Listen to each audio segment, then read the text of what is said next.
என்ன வெங்கடேஷ், ரொம்ப திமிரா பேசுற? நீங்க எங்க வந்திருக்கீங்க, எந்த வீட்ல நிக்கிறீங்க, யார்கிட்ட பேசுறீங்கன்னு தெரிஞ்சுதான் பேசுறீங்களா? எல்லாம் எங்களுக்கு தெரியும் மேடம். நீங்க பெரிய மனுஷங்களா இருக்கலாம், ஆனா எங்களை மிரட்டுறது கொஞ்சம் கூட சரியில்லை.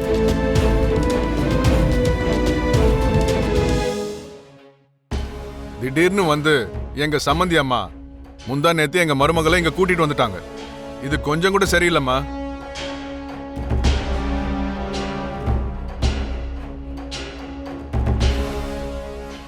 கல்யாணம் பண்ணி புகுந்த வீட்டுக்கு அனுப்புனதுக்கு அப்புறம் நம்ம வீட்டு பொண்ணு ஆகாது.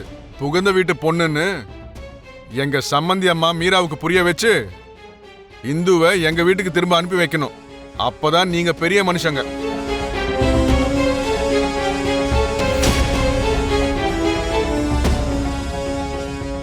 ஆனா அதை விட்டுட்டு எங்களையே மிரட்டி பாக்குறீங்க.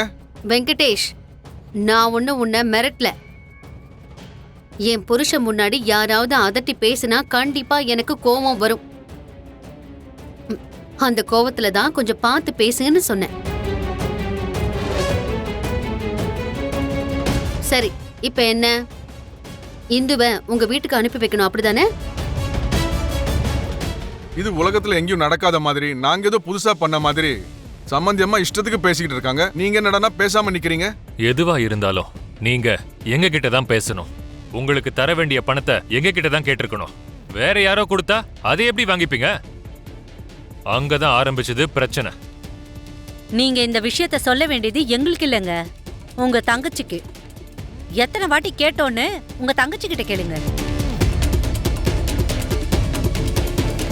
நான் எத்தனை வாட்டி ஃபோன் பண்ணேன்னு நீங்க அபூர்வா கிட்ட கேளுங்க. உங்களுக்கு வரதட்சணை வந்து சேர்ந்துருச்சுன்னு நாங்க தவறா புரிஞ்சுக்கிட்டோம்.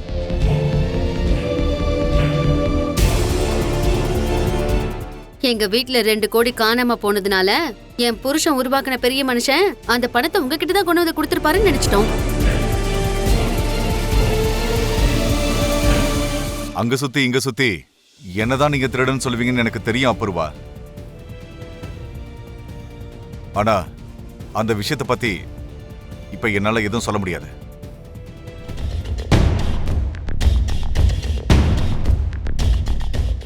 ககன், எங்க சார்பா இந்துக்கு நீ வரதட்சணை கொடுத்தல, அதுல எங்களுக்கு விருப்பம் இல்ல.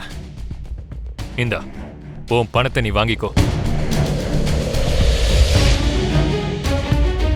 என்னப்பா இது? தான் சொந்த தங்கச்சியா நினைச்சு இந்துவுக்கு என் புருஷன் வரதட்சணை கொடுத்ததுக்கு அதை போய் நீங்க திருப்பி கொடுக்கணும்னு பாக்குறீங்க?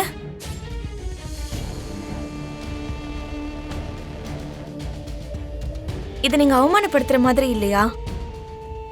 அவ சம்பாதிச்ச பணத்தை வச்சு எங்க பொண்ண நாங்க வாழ வைக்கணும்னு நினைக்கிறது எங்களுக்கு அவமானமா இருக்காதா பூமி? அத்தை, நீங்க ரொம்ப அப்பாவியா முட்டாள்தனமா பேசிட்டு இருக்கீங்க. ஆமா ஆமா, இப்போ அவன் உனக்கு புருஷன் ஆயிட்டான்ல, அவனை தலைமையில தூக்கி வச்சுக்கிட்டு இப்படி எல்லாம் பேசிக்கிட்டு இருக்க. ஆனா ஒரு விஷயத்த மறந்துடாத பூமி, அவன் நம்ம எதிரி. எதிரியா? எதிரியா இருந்தா நீங்க அவரை எதுக்காக இந்த வீட்டுக்கு அழைச்சிங்கன்னு சொல்லுங்க. என் அண்ணன் வேணா இறங்கி போலாம், என் அண்ணி இறங்கி போலாம், ஆனா உன் புருஷன் எப்பவும் எனக்கும் என் பசங்களுக்கும் எதிரிதான். நீங்க ரொம்ப மோசமா பேசுறீங்க சித்தி. நான் உங்களோட சேர்த்து எல்லாரையுமே நான் என் குடும்பம் மாதிரி தான் பார்த்துட்டு இருக்கேன். ஆனா ஒரே ஒருத்தரை தவிர. போத நிறுத்து உன் நாடகத்தை. அந்த ஒருத்தரை தான் உங்க அம்மாவோட சேர்த்து வைக்கிறதுக்கு எங்க எல்லாரையும் உன் பணத்தை வச்சு வாங்கலாம்னு நினைக்கிற. சித்தி ப்ளீஸ் ஸ்டாப் இட். பழி சுமத்துறதுக்குமே ஒரு எல்லை இருக்கு. எந்த நபர்கிட்ட என்னோட மூச்சு நிக்கிற வரைக்கும் நான் பேசவே கூடாதுன்னு நினைச்சிட்டு இருக்கணும், அந்த மாதிரி ஒரு ஆளை கூட்டிட்டு போயிட்டு நான் எங்க அம்மா பக்கத்துல எப்படி நிக்க வைப்பேன்னு நினைச்சிட்டு இருக்கீங்க?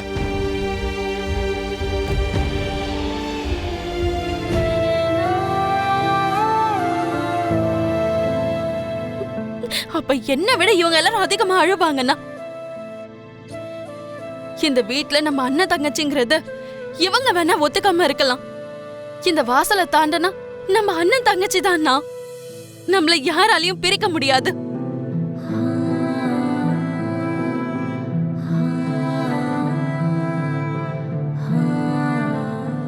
உன் தங்கச்சியோட குடும்ப வாழ்க்கையை காப்பாத்துறதுக்காச்சும் அந்த செக்கை நீ வாங்கிக்கோண்ணா, ப்ளீஸ் அண்ணா.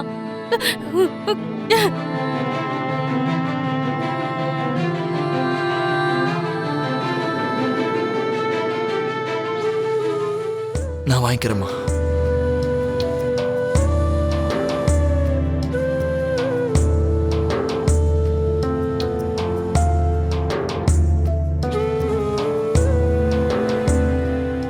பிடிவாதத்தினால பெத்த பொண்ணோட வாழ்க்கையை சிதைக்க நினைக்கிற தாய் மனசெல்லாம் எனக்கு இல்ல, அதனால நான் வாங்கிக்கிறேன்.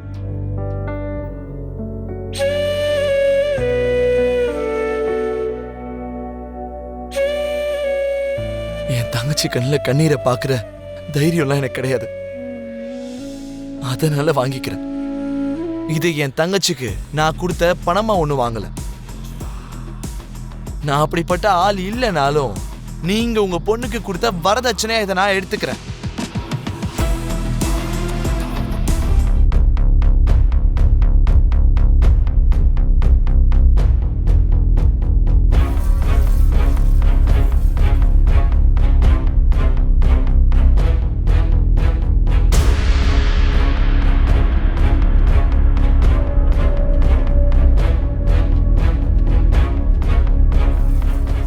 இப்போ உனக்கு சந்தோஷமா?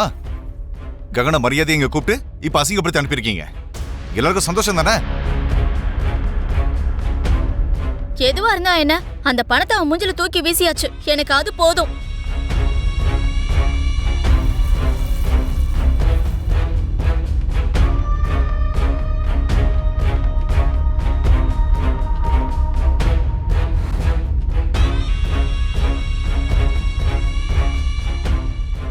சிவா எங்க இருக்கான்னு தெரியுமா? தெரியாது. சரி. ஹே, நீ சிவாவை பாத்தியா? தெரியலடி. சரி.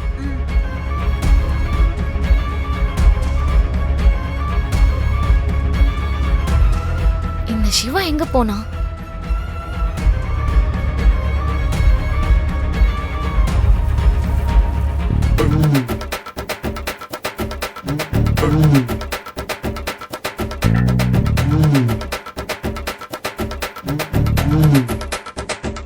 என்னைக்கு என்ன ரொம்ப ஸ்மார்ட்டா இருக்கு.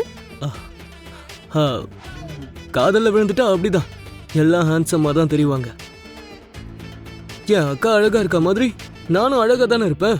அவங்களுக்கும் உனக்கும் என்ன கம்பாரிசன்? அவங்க என்னோட அக்காவாச்சே, சின்ன வயசுல இருந்து நாங்க சேர்ந்து தான் வளர்ந்தோம்.